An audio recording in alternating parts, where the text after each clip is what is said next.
Di awal film ini kita diperlihatkan sebuah rumah yang merupakan rumah dari seorang dukun santet. Di dalam rumah itu sudah ada dua orang wanita yang sedang menunggu. Mereka adalah Irma dan adik perempuannya. Maksud kedatangan Irma ke tempat itu karena dia ingin bertanya apakah Galang yang merupakan sepupunya suatu saat nanti akan menikah dengannya. Irma pun memberikan sejumlah uang untuk pertanyaan tersebut. Sang dukun mulai menerawang dan merapal sebuah mantra. Dukun itu berkata adiknya yaitu Wulan yang akan menjawab pertanyaan itu. Ternyata Wulan sudah dirasuki oleh jin. Dan Wulan mengatakan Irma dan Galang tidak bisa bersatu. Mereka haram dinikahkan karena memiliki darah yang sama. 12 tahun berlalu, Irma tidak memperdulikan ucapan dukun dan tetap mendekati Galang.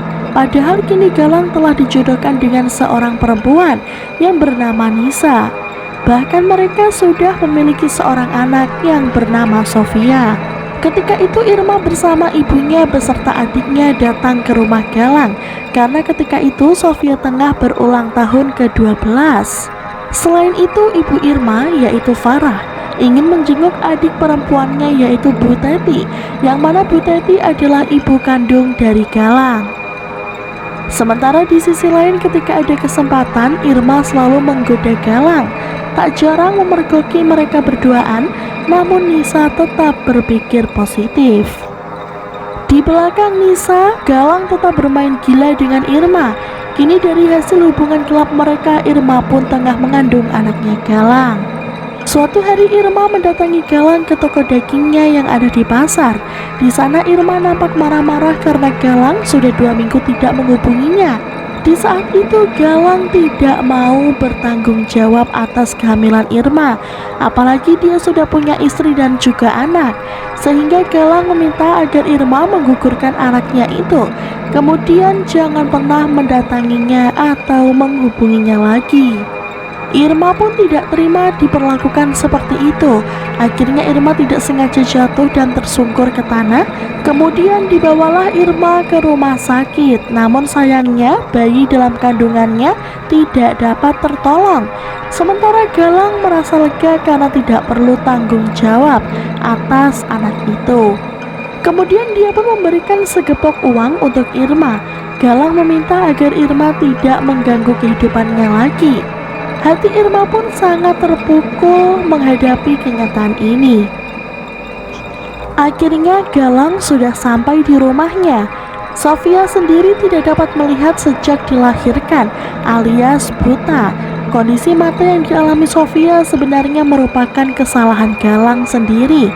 Karena dahulu ketika Nisa mengandung, pada suatu malam Nisa mengeluhkan perutnya sangat sakit dan minta diantar ke dokter. Namun Galang masih cuek pada Nisa saat itu karena masih jatuh hati kepada Irma. Tetapi ternyata tanpa disangka, Sofia terpaksa harus dilahirkan pada malam itu juga. Dia lahir secara prematur, namun pada saat proses persalinan, mata Sofia terjepit cukup lama sehingga menyebabkan buta permanen.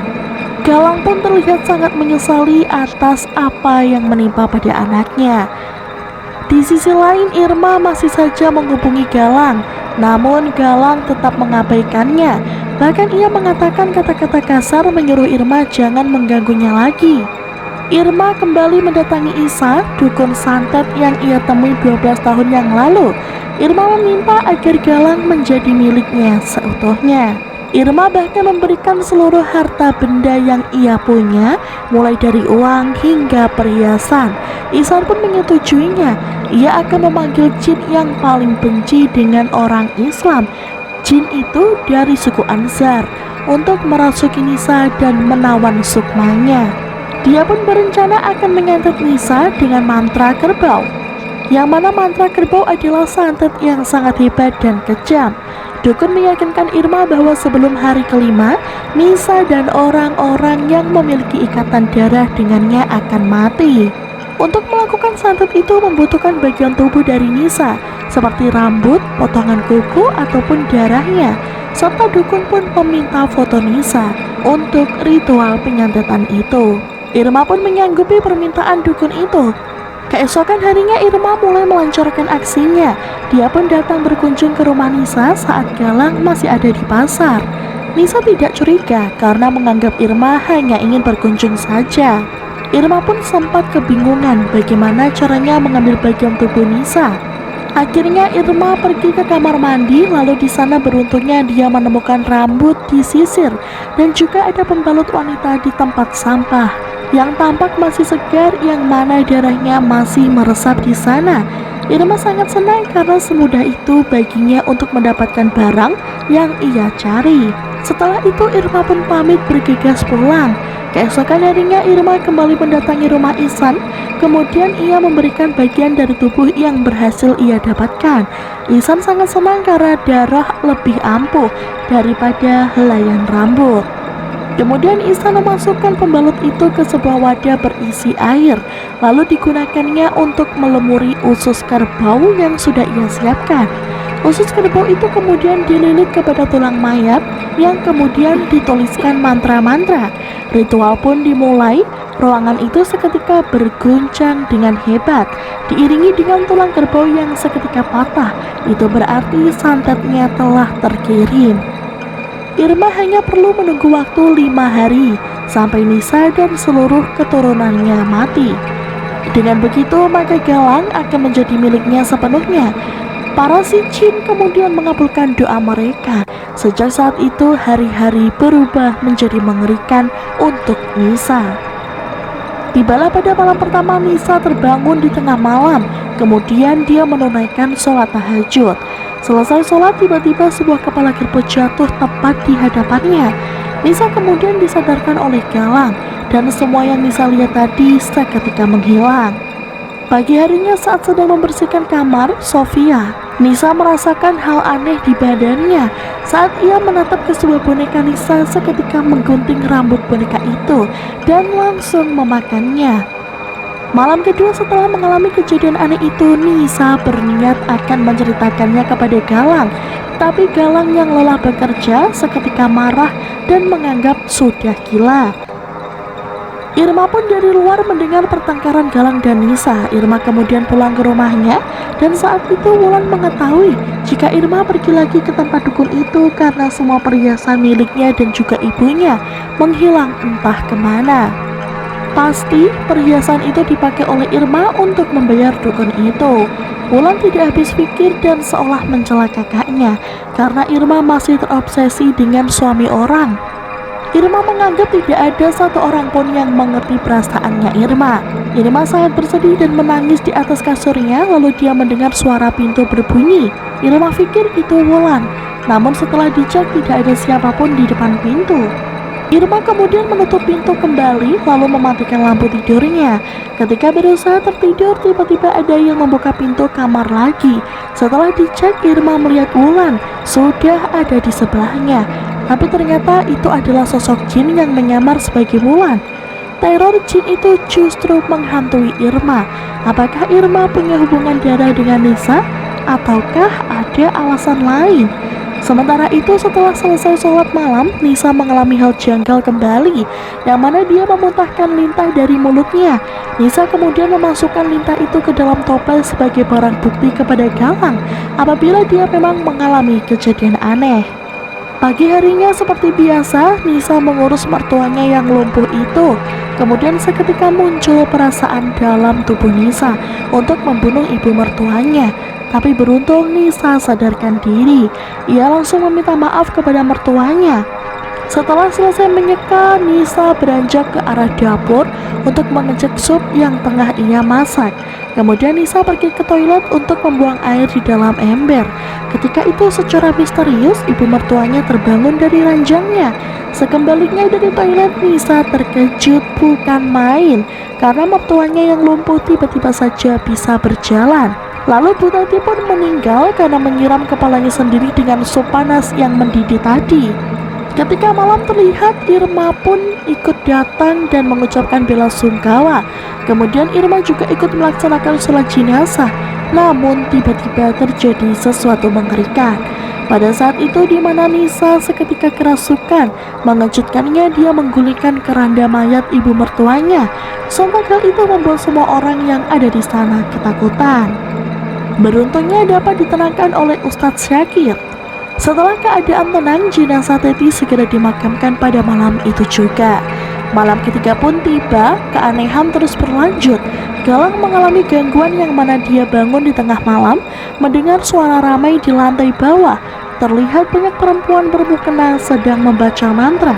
Galang yang ketakutan tanpa sengaja tergelincir di anak tangga. Sesadarnya seketika tubuh Galang sudah diikat oleh kain kafan. Ia pun dikelilingi oleh para wanita itu yang sangat menakutkan. Lalu Galang ditemukan oleh Sofia sedang terbaring di ruangan tengah. Kemudian Galang menemui Ustadz Syakir untuk meminta tolong tentang apa yang dialami keluarganya.